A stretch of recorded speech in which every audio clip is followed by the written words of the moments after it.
we're gonna head over to the actual M3 GTR. Me. M3 GTR is here. We're at the Peterson Automotive Museum. There's a few cool cars I want to show you. The real, very real BMW M3 GTR. Very, very similar to mine. It's actually a very, very accurate body kit if you ever get to see the GTR in person. The vehicle is a purple BMW.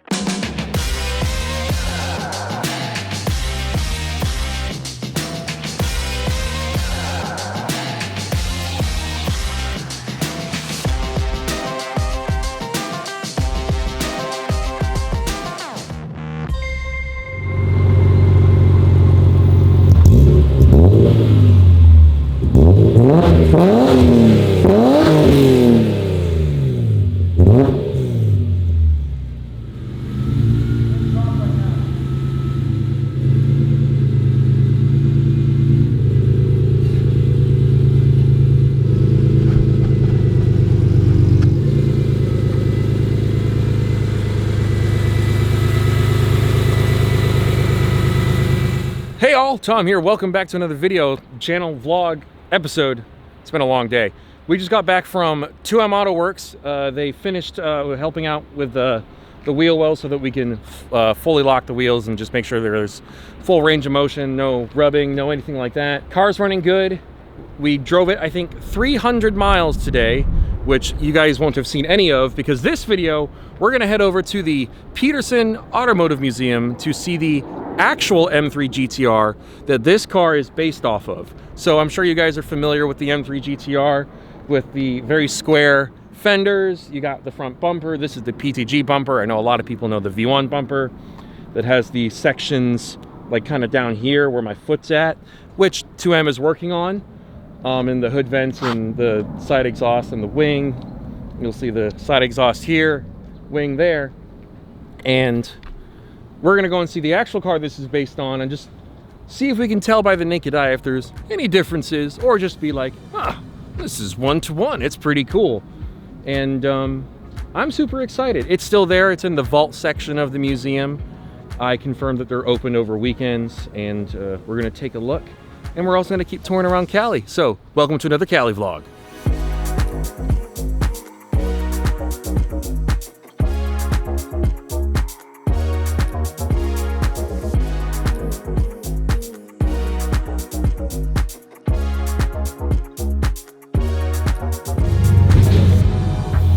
Me, that wasn't great. I'll try going right. That wasn't so bad. This is great. Stop here.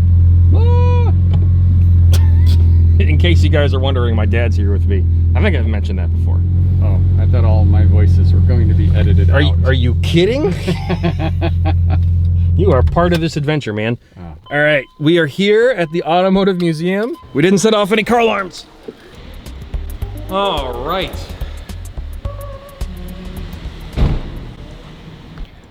M3 GTR, I'm sorry. M3 GTR is here. We're at the Peterson Automotive Museum, and we're gonna head inside. Lady on the phone told me that the actual M3 GTR is in the vault section. We're gonna figure out how to get there. That says museum entrance on level P1 on that sign. So what happens if we go through these doors?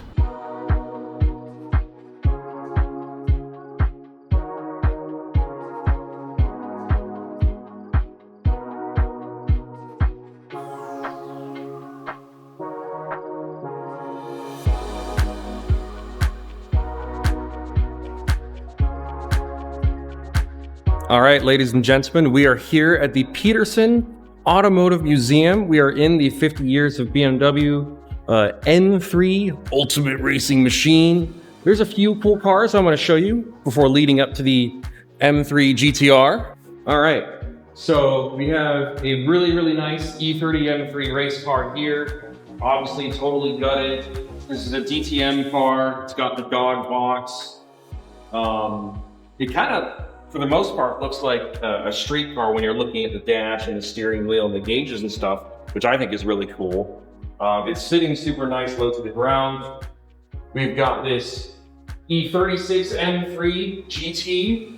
Again, a very iconic car. Lots of people have replicated this body kit before, and that kind of hood style. This is probably powered by a P50 of some kind in terms of engine. I'm willing to bet you, I can't tell from here. The exhaust might go out the back or it might go out the side. The shifter is very similar to the one that you'll find in the GTR, which is very close by. We've got a really rare and really expensive E92 M3 Lime Rock Park Edition in fire orange. So it's the same color as the M3 GTS back in the 2011 era, the iconic color of the M3 GTS that was only available in Europe and Asia and all that. That was fire orange and it had the little spoiler on the back. This is the Lime Rock Park. This one has the double hump dash with the infotainment and the 6-speed manual. The GTS did not have that, which is very cool. We've got a BMW Batmobile here. Very cool. You'll see the car we're here for right behind me. We've got an M3 E92 GT2. And the star of today's video and the channel, the very real BMW M3 GTR. This, they even recognize it, was made famous by Need for Speed Mostwanted. You can see it on the plaque. It's got the side exhaust, the wide body kit, the center lock, magnesium BBS wheels, the 594, 595. It's got the Yokohama tires. This is the PTG car, so it's got the flat splitter on the front bumper. You can see the tow hook. They've actually got 2 engines from this car, which I think is pretty impressive. There's a P60 V40 over there and a P60 V40 here. It's the 4-liter, 500 horsepower, flat plane crank V8 that made this car notorious because it made Porsche upset because they, in their eyes, it wasn't in the spirit of American Le Mans. You can see the side exhaust there with the heat plate, similar to my car, but those chips are just a little bigger.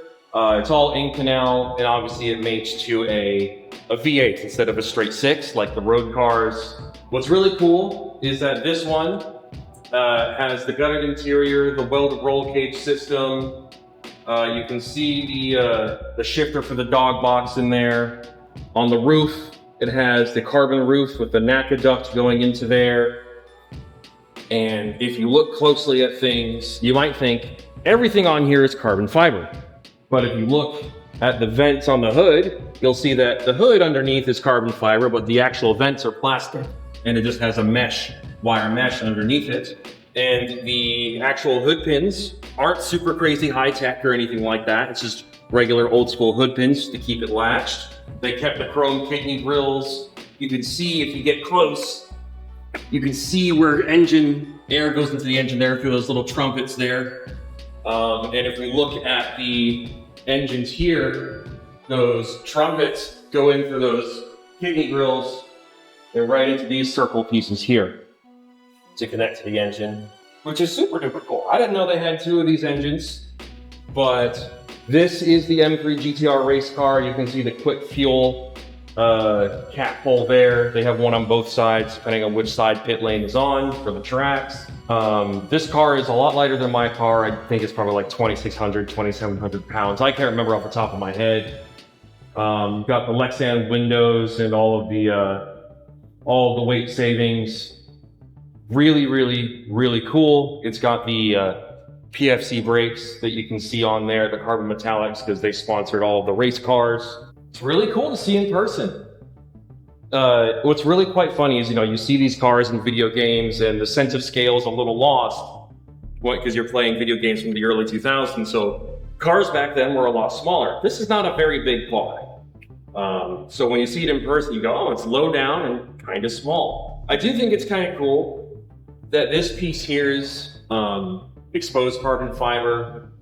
You can see where the mono wiper would go. I can't tell if it's actually there. It doesn't look like it. It is restored. It got restored a while back in partnership with people like Chris Fletcher, who used to build engines for PTG. That's what engine is in this car. It's been used at Monterey and Rolex Reunion on track. And so this car runs, and it's in the Stars and Stripes livery, which was the last livery this car was in GTR specification, because that was around 9/11. And the owner of PTG decided to change the livery on the car after that happened. People weren't even sure the races were going to happen, and he did this livery after that, and this is just the most famous example of it as one of the American cars. The Schnitzer cars, when you look at the bumpers, they have the extra kind of block spaces where it might say Michelin or one of their other sponsors on there. This is a slightly more aerodynamic bumper. People see the Schnitzer bumper as the V1 bumper. This is kind of like V1.5. So PTG did a lot of things to be very competitive with the other BMW teams. And one of the things they do to kind of give themselves an edge is they might change a couple things on the car. Probably some things they weren't supposed to. But one of the things they did is they took one of the actual V1 bumpers, molded it, redesigned it, got rid of some stuff that they considered was unnecessary, and improved the aerodynamics. Obviously, race cars today, like that M4 over there, aerodynamics are, there's a lot more to it. You know, like this looks like a BMW road car with a body kit on it, so it's really easy to replicate. Whereas you have this M4 DTM over here, this would be incredibly difficult to replicate. People have done it, but you know, on cars like this, when you're looking at a more modern GT race car or a DTM car, the engine's going to be mounted further back. The hood and the front bumper and the fenders all work together for aerodynamic purposes or for cooling purposes or whatever. So you can see the radiators in there mounted at an angle. You can see the ductwork coming in from the bumper and out. You got the mono wiper, the extraordinarily huge carbon fiber wing, with the insane uprights. You have the massive diffuser and the side exhaust that's on here somewhere. And this car is an extraordinarily leaps and bounds above that car. This car is just a testament to the advancements in technology. And speaking of advancements of technology, because these cars are pretty popular these days, the G80X, M4 and M3, there's an M4 CSL here in a kind of what looks like a matte version of seal gray or Nardo gray. CSL, obviously homage to the E46 M3 CSL. So there's no back seats, there's a lot of weight savings. These cars, I'm pretty sure, come standard with carbon roofs, but you've got the really nice CSL carbon kind of bucket seats. I'm sure the transmission has a nicer tune on it. And you have the arrow and the hood and the kind of the stripes to let you know you're driving something that much more special with some heritage. So that is the exhibits where the M3 GTR is currently at in the Peterson Automotive Museum down here in the vault. They've got some really cool history here. We're going to take a look at some of the other cars here because we would be remiss not to. But since I have an M3 GTR and one of the actual race cars is here, I thought it'd be really cool to see it. All right, folks, we're back at our M3 GTR here. We got to see the real thing. It was cool to see the car in person. Very, very similar to mine. It's actually a very, very accurate body kit if you ever get to see the GTR in person. Just a couple things were slightly different, like the most minute of details, like the side exhaust and the wing was a little different, but you know, this is pretty prototypical. I'm very mysterious, and now we're going to explore California. I hope you guys enjoyed today's vlog here of us visiting the museum and just seeing it in person, seeing those cars. So yeah, now we're going to explore California and the M3 GTR. Hope you guys are enjoying the California content. If you like what you've seen so far and you're not subscribed yet, be sure to fix that because you'll like what I got planned. I'll see you next time. Peace and bye.